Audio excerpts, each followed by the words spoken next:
അതെ, ഈ ആത്മപ്രശംസ എന്ന് പറയുന്നത് എനിക്ക് അത്ര ഇഷ്ടമുള്ള കാര്യമല്ല. എങ്കിലും എന്നെക്കുറിച്ച് എങ്ങനെ ഞാൻ പറയാതിരിക്കും? മെനഞ്ഞാന്ന് കവലയിൽ നടത്തിയ പ്രസംഗം കൊണ്ട് എനിക്കിപ്പോൾ ഏതാണ്ട് ഒരു 4-6 പ്രസംഗിക്കാൻ എന്നെ വിളിച്ചേക്കണേ. ഇല്ല, ഒരു തയ്യാറെടുപ്പും ഇല്ല. നമ്മളെ എന്താ പറയുക, എനിക്ക് ഈ സ്റ്റേജിലോട്ട് അങ്ങോട്ട് കയറി മൈക്ക് കൈ കിട്ടിക്കഴിഞ്ഞാൽ പിന്നെ ഉണ്ടല്ലോ നാവിൻ്റെ തുമ്പത്ത് സരസ്വതി വരും. അതും കൂടെ വന്നു കഴിഞ്ഞാൽ പിന്നെ ഈ ആന മതമുളകിയ ഒരു എഫക്റ്റാണ് എനിക്ക്. കത്തിക്കും, ഞാനങ്ങോട്ട് കത്തിക്കൂലേ. ആ എങ്ങനെ ആ അല്ല അങ്ങനല്ല. എന്താ പറയുമോ, നിങ്ങൾ പറഞ്ഞില്ലേ എനിക്കിപ്പോൾ തന്നെ നിലവിൽ കുറേ ഒരു 16-17 പറ്റില്ല ചേട്ടാ. അതുകൊണ്ടല്ലേ 16-17 പിന്നെ 16-ാം തീയതി ഒരു സ്കൂളിൽ, അതായത് വഴിതെറ്റുന്ന പുതിയ യുവതലമുറ, അതിനെക്കുറിച്ചാണ് സംസാരിക്കാനുള്ളത്. പിന്നെ 18 പറ്റില്ല, 18-ാം തീയതി നമ്മുടെ യുവതാര ആർട്സ് ആൻഡ് സ്പോർട്സ് ക്ലബിൻ്റെ അവർ പിള്ളേരെ വിളിച്ചിട്ടുണ്ടേ. 19-20 വേറെ പാർട്ടിയുടെ 1-2 പരിപാടിയുണ്ട്. പിന്നെ എനിക്ക് തോന്നുന്നത് 22-ന് നോക്കാം, 22-ന്.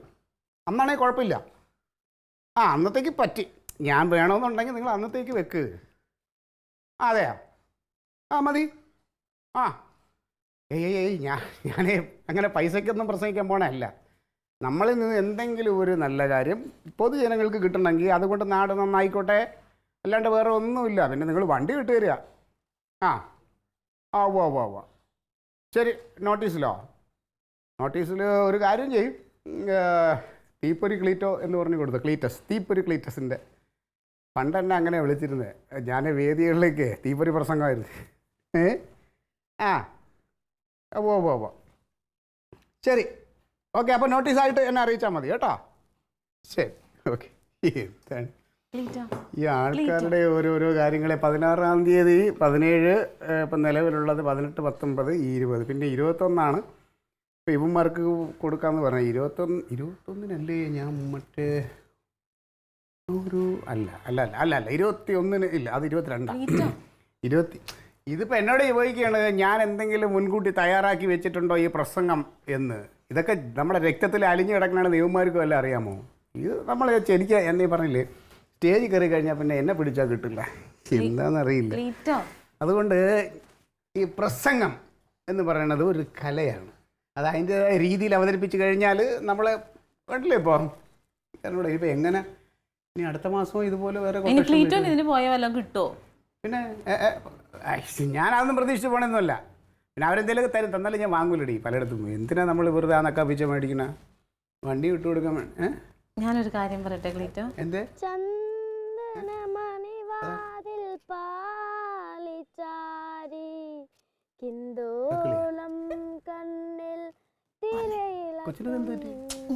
ശൃംഗാര ചന്ദ്രികേ നീരാണി നീ നിൽക്കേ എന്തായിരുന്നു മനസ്സിൽ ചന്ദനമണിവാതിൽ പാളിച്ചാരി കിന്തോളം കണ്ണിൽ തിരയിലക്കം ശൃംഗാര ചന്ദ്രികേ നീരാണി നീ നിൽക്കാൻ എന്തായിരുന്നു മനസ്സിൽ ചന്ദനമണിവാതിൽ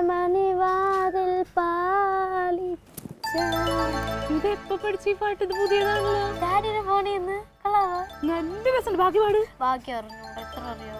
എടാ ഫോൺ കൊടുക്ക്, അവള് പഠിക്കട്ടെ. എന്ത് രസമാണ് പാടുന്നത്. പിന്നെ ഗംഭീരം മോളെ. നീ ഇങ്ങനെ പാടിക്കൊണ്ടിരുന്നുണ്ടല്ലോ അയലോക്കത്തുള്ളവരെല്ലാം താമസം മാറും. അവള് നല്ലോണം പാടുന്നുണ്ട്, നല്ല രസമുണ്ട് കേട്ടോ. ഞാൻ ചോദിച്ചോട്ടെ, ഈ പാട്ട് നീ ഇതിനു മുമ്പ് കേട്ടിട്ടില്ല? എന്താ ക്ലീറ്റ പാട്ടിനൊരു കുഴപ്പം? ക്ലീറ്റോന് പ്രസംഗിക്കാമെങ്കിൽ അവൾക്ക് പാടുകയും ചെയ്യാം. ഇനി അതിൽ കയറി അങ്ങ് പിടിച്ചോണം. ഞാൻ പ്രസംഗിക്കുന്നതെന്ന് പറഞ്ഞാൽ പ്രസംഗം എന്ന് പറയുന്നത് ഒരു കല എൻ്റെ ഉള്ളിലുണ്ട്. മാത്രമല്ല അത് എൻ്റെ തൊഴിലിൻ്റെ ഒരു ഭാഗമാണ് ഈ പ്രസംഗം. ഈ കൊച്ചിന്റെ ഉള്ളിൽ എന്തോ ഉണ്ട്, ഒരു മണ്ണാങ്കട്ടയില്ല. അയ്യടാ, അവക്ക് എന്റെ ചോര, അവള് നല്ല അസലായിട്ട് പാടും. അപ്പൊ കുറച്ച് ചെളിയും കൂടെ കാണും എന്റെ തലയിൽ. സ്വന്തം മോളെ ഇങ്ങനെ നിരുത്സാഹപ്പെടുത്തരുത്. ഞാൻ ഒരു കാര്യം പറയാം, ആവശ്യമില്ലാതെ കൊച്ചിന്റെ ഉള്ളിൽ വേണ്ടാത്ത ചിന്താഗതികൾ വളർത്തരുത്. കഴിവുള്ളതുകൊണ്ടല്ലേ ഞാൻ പറയണത്. തങ്കം, ഇത് പാട്ട് ഇങ്ങനെ അല്ല. പാട്ട് എനിക്ക് കുറച്ച് അറിയാന്നുള്ളതുകൊണ്ടാണ് ഞാൻ പറഞ്ഞത്. ഞാനൊരു ആസ്വാദകനാണ്. ആ പാട്ടിന് ഇപ്പൊ എന്താ കുഴപ്പം? നല്ല അസലായിട്ട് പാടണില്ലേ അത്? അതിൽ ഒരുപാട് കുഴപ്പങ്ങളുണ്ട്. എനിക്കറിയാം, ചെറിയ ചെറിയ കുഴപ്പങ്ങളൊക്കെ ഉണ്ടാവും പാട്ടില്, വളരെ ചെറുത്. അത് പക്ഷെ ക്ലീറ്റോ അത് മാറും. തങ്ക നീ തമാശ കളിക്കാൻ തമാശല്ല ക്ലീറ്റോ, അവളൊരു സ്ഥലത്ത് പാട്ട് പഠിക്കാൻ വിട്ടിട്ടുണ്ടെങ്കിലേ അപ്പൊ അവള് നന്നായിട്ട് പാടും. ഞാൻ അത് അവിടെ വെച്ച് പറയാൻ ഡാഡി എന്റെ ക്ലാസ്സിലുള്ള കുറെ പേര് പാട്ട് പഠിക്കാൻ പോകുന്നുണ്ട്. തന്നെ മക്കളെ. അത് പഠിക്കാൻ പോകണമെങ്കിൽ അവർക്കൊക്കെ പാട്ടുമായിട്ട് എന്തെങ്കിലും ബന്ധമുണ്ട്. എന്റെ പൊന്നു മോക്ക് അതിൽ ഒരു ക്ലീറ്റോക്ക് നല്ല ബന്ധമുണ്ട്. അവള് കേൾക്കാത്തോണ്ട് 24 മണിക്കൂറും പാട്ട് അവള്. ഓ അവള് ഈ രീതിയിലാണോ പാടുന്നത്? അപ്പൊ ഞാൻ വീട്ടിൽ ഇല്ലാത്ത തന്നെ നല്ലത്. ക്ലീറ്റോ ഞാൻ എന്തിനാണ് ക്ലീറ്റോ, എന്ത് കഷ്ടമുണ്ട് ക്ലീറ്റോ, നമുക്ക് ഒരു മോളല്ലേ ഉള്ളൂ ക്ലീറ്റോ, അവളെ പാട്ട് പഠിപ്പിക്കാം. നമുക്ക് ഒരെണ്ണം കൂടെ ആവാം, അതിന് കുഴപ്പമൊന്നുമില്ല. ഇത് ആനാന്ന് പറയുമ്പോ ചേനാന്ന് പറയല്ലേ ക്ലീറ്റോ, നമുക്ക് പാട്ട് പഠിപ്പിക്കാം ക്ലീറ്റോ പ്ലീസ്. വേണ്ട പറ അല്ലാണ്ട് എന്റെ ക്ലാസ്സിലുള്ള കുറെ പേര് പോകുന്നുണ്ട് പാട്ട് പഠിക്കാൻ. അതെയോ മക്കളെ? അവര് പോണെങ്കിൽ അവരുടെ ഉള്ളിൽ സംഗീതം ഉണ്ട്, അതുകൊണ്ടാണ് അവര് പോണത്. അവളുടെ ഉള്ളിലുണ്ട്. ഈ കൊച്ചിന് വേറെ എന്തെല്ലാം കഴിവുകളുണ്ട്, അതിനെ പ്രോത്സാഹിപ്പിക്കുക തങ്ക നീ. ഭയങ്കര കഴിവാ. അത് പഠിത്ത കാര്യത്തിലൊന്ന് ശ്രദ്ധിക്കാൻ പറഞ്ഞേ. അത് ക്ലീറ്റോന്റെ ബുദ്ധി, അത് പഠിച്ചൊരു നിലയിൽ എത്തുന്നു എനിക്ക് തോന്നുന്നു. ക്ലീറ്റോയുടെ ബുദ്ധി ഉള്ളതുകൊണ്ടേ 10ാം ക്ലാസ് എന്തായാലും പാസ്സാവും, അല്ലെങ്കിൽ ചിലപ്പം 5ലോ 6ലോ ഒക്കെ. ക്ലീറ്റോ ഒന്നും അറിയണ്ട ക്ലീറ്റോ, ഞാൻ എല്ലാം അന്വേഷിച്ചിട്ടുണ്ട്. എന്ത് 1500 രൂപ അഡ്മിഷൻ ഫീസ്, 750 രൂപ വെച്ചിട്ട് മാസം പഠിപ്പിക്കാം ക്ലീറ്റോ. പാട്ട് പഠിക്കാനാ? ഇടി 750 രൂപയെന്ന് പറഞ്ഞാ ഇത് വായു നിങ്ങൾ വരില്ലേ പൈസ? ക്ലീറ്റോന് ഇപ്പൊ പ്രസംഗിക്കാനൊക്കെ പോകുമ്പോ പൈസ ഒക്കെ തരും. അത് നോക്കിയിരിക്കണ്ട, പ്രസംഗമൊക്കെ എന്റെ വക ഫ്രീ ആണ്. അത് ഞാൻ ജനനന്മയ്ക്ക് വേണ്ടി ചെയ്യണ കാര്യമാണ്, അല്ലാതെ കഷ്ടമുണ്ട് ക്ലീറ്റോ. ഡാഡി അവളുടെ ആഗ്രഹം കണ്ടോ ക്ലീറ്റോ, കഴിവ്. അതെ ക്ലീറ്റോ വേറൊരു സംഗതി ഉണ്ട്, ക്ലീറ്റോ ഒന്നും അറിയാതെ ഇതിനെ എതിർക്കണത് കേട്ടോ. അവൾ ഇന്ന് പാട്ട് പഠിച്ച് നാളെ റിയാലിറ്റി ഷോയിൽ പങ്കെടുത്ത് വള്ളി പാട്ടുകാരിയായി ഫ്ലാറ്റ് ഒക്കെ സമ്മാനം കിട്ടിയാലോ നമുക്ക് കഴിക്കുവോ? പിന്നെ അങ്ങ് ചെന്നാ മതി. റിയാലിറ്റി ഷോയിലൊക്കെ പങ്കെടുക്കണമെങ്കിലേ ലക്ഷങ്ങൾ ആദ്യം ചെലവാക്കണം. ഇതേപോലെ നജീം അർഷാദിന്റെ അച്ഛൻ പറഞ്ഞായിരുന്നെങ്കിലേ ആ കൊച്ചിപ്പ സിനിമയിൽ പാടില്ലായിരുന്നു. നജീം അർഷാദിന് പാട്ട് എന്ന് പറയുന്നത് അവന്റെ ജന്മനാഥന് കിട്ടിയിട്ടുള്ളത്, അവക്കും കിട്ടിയിട്ടുണ്ട്. ഓ എന്റെ കർത്താവ്, ഇതുങ്ങളെ എങ്ങനെ? അതല്ല അതിന്റെ പിന്നാലെയൊക്കെ പോയ അവസാനം കടത്തിലൊക്കെ ചെന്ന് വീടും. നമുക്ക് ഇനി ഒന്നുമില്ല, ആ പാടയിൽ കിടക്കണതേ ഉള്ളൂ, അതറിയാലോ. കടമൊന്നും വരുത്തൂല. അതുകൊണ്ട് മക്കളെ ആവശ്യമില്ലാത്ത ചില മോളെ തൽക്കാലം അത് വേണ്ട, നമുക്ക് കുറച്ച് നാളോടെ കഴിയട്ടെ, എന്നിട്ട് പഠിക്കാം. പോയിന്ന് പഠിക്കാൻ നോക്കാം. ഇനിയിപ്പോ മോയ്ക്ക് തള്ളേ മൂളും എൻ്റെ പറഞ്ഞാ മനസ്സിലാവാതെ. എന്ത് പറഞ്ഞാലും ആവശ്യമില്ലാത്ത കാര്യങ്ങൾ കൊച്ചിനെ പറഞ്ഞു തിരിപ്പിച്ചു.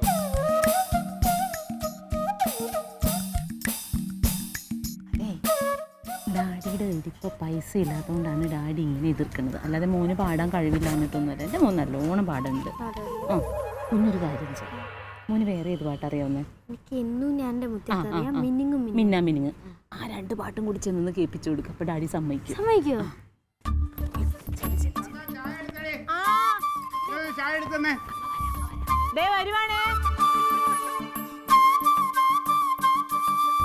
ഡാഡി പറഞ്ഞ ശരിയാണ്, ആ പാട്ട് ഞാൻ അത്ര പഠിച്ചില്ല. ശരിയാണ്, അത് കൊള്ളൂല. നീ നല്ലോണം പഠിച്ചൊരു പാട്ട് പാടാം. മിനുങ്ങും മിന്നാ മിനുങ്ങേ മിന്നി മിന്നി തേടുന്നതാരേ. മതി മക്കളെ. അതെ ഡാഡി പാട്ട് പഠിക്കണ്ടെന്ന് പറഞ്ഞതിന് കാര്യമുണ്ട്.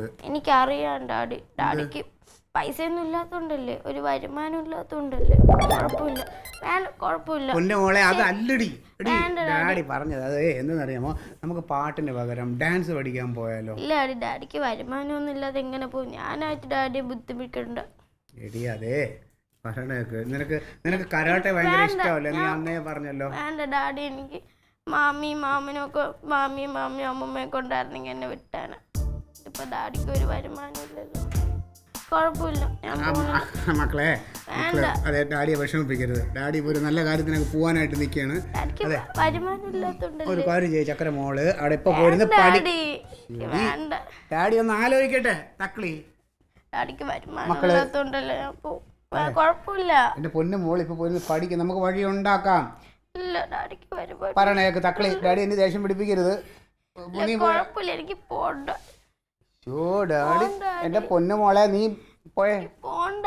അതെ നീ അവിടെ പോയിരുന്ന് പഠിക്കും. ഡാഡിക്ക് പൈസയൊന്നും ഇല്ലാത്തോണ്ടല്ലേ, എനിക്കറിയാം. കുഴപ്പമില്ല, മാമിയൊക്കെ ഉണ്ടായിരുന്നെങ്കിൽ എന്നെ വിട്ടാണ്.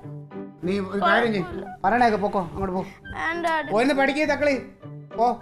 ഡാഡി ആലോചിക്കട്ടെന്ന് പറഞ്ഞില്ലേ, ദേഷ്യം പിടിപ്പിക്കണ. ഡാഡിയുടെ പൈസ ഇല്ലാത്തോണ്ടല്ലോ ഞാൻ കണ്ടോ? ഇങ്ങോട്ട് വന്നേ. ആ ചായ അവിടെ ഇരിക്കട്ടെ, ഇങ്ങോട്ട് വാ.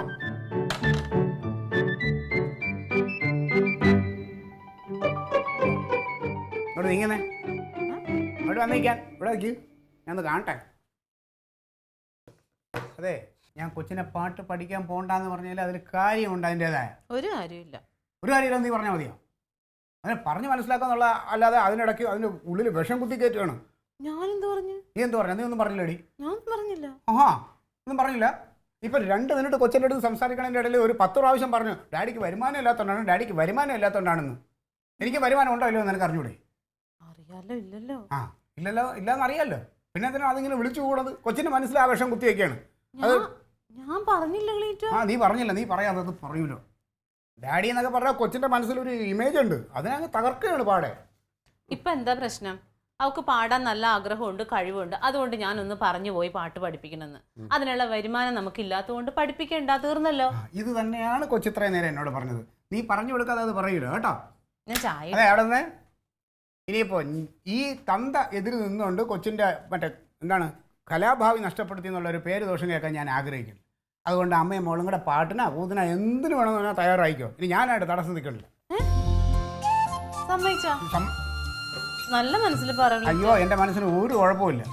പഠിപ്പിക്കാൻ ചേർക്കാലോ. പാട്ട് പഠിച്ച് കേസ് ഇത്ര ആക്കിക്കോ മോളെ. അയ്യോ, തക്കലേ. ചക്കര. എടി, നീ വിഷമിച്ച് കിടക്കണേ. ഇന്നേക്ക് ചായ ഞാൻ എടുത്ത് കുടിക്കും. ഇതിപ്പം കൊച്ചിനെക്കാളും ആഗ്രഹം തള്ളയ്ക്കാണ്. പിന്നെ എങ്ങനെ?